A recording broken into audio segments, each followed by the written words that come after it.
ថ្មីបងប្អូនពុកបាទច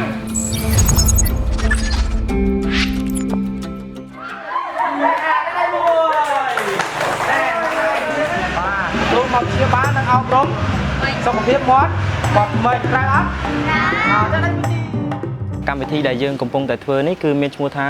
ការព្យាបាលនិងអប់រំសុខភាពមាត់ធ្មេញទៅដល់សិស្សានុសិស្សហើយស្ថិតនៅក្នុងគម្រោងមួយរបស់មន្ទីរពេទ្យកម្ពុជាអង្គរគឺមានឈ្មោះថាកម្មវិធីកសាងសមត្ថភាពនិងអប់រំសុខភាពនៅតាមសាលារៀនសកម្មភាពដែលយើងធ្វើនេះគឺនៅក្នុងគោលបំណងដើម្បីព្យាបាលជំងឺពុកធ្មេញបាទរបស់កូនសិស្សដែលនៅក្នុងសហគមន៍ហើយយើងធ្វើហ្នឹងគឺមួយខែម្ដងរៀងរាល់សប្តាហ៍ទី3នៃខែនីមួយៗ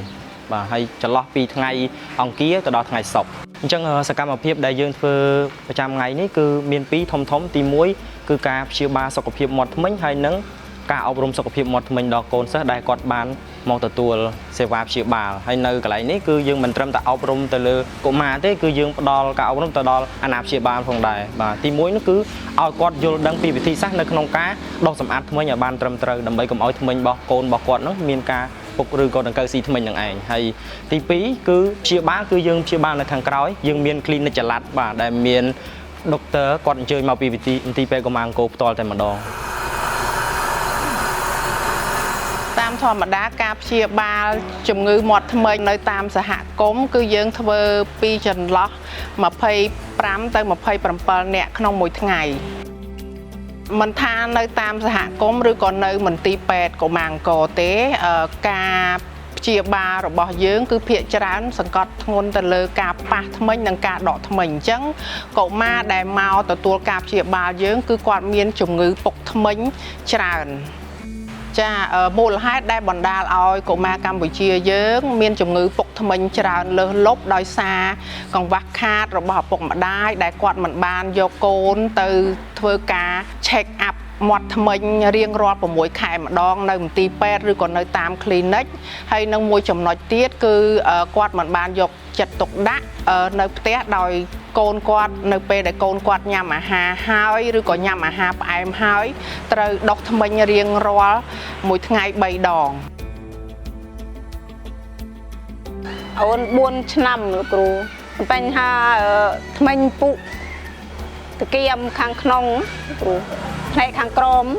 កូនស្រីខ្ញុំអាយុ8ឆ្នាំគាត់មានបញ្ហាធ្មេញយូរគាត់ឈឺធ្មេញគាត់ឈឺយូរប្រហែលជាមួយទឹកទេបងមានលោកគ្រូហើយខ្ញុំសូមអរគុណដល់លោកគ្រូពេទ្យកុមារអង្គរចាដែលបានជួយដល់កុមារដោយឥតគិតថ្លៃចុងក្រោយខ្ញុំអរគុណដល់ក្រុមគ្រូពេទ្យកុមារអង្គរដែលចុះមកព្យាបាលកូនជំងឺធ្មេញកូនក្មេងអត់ដែលឥតគិតថ្លៃ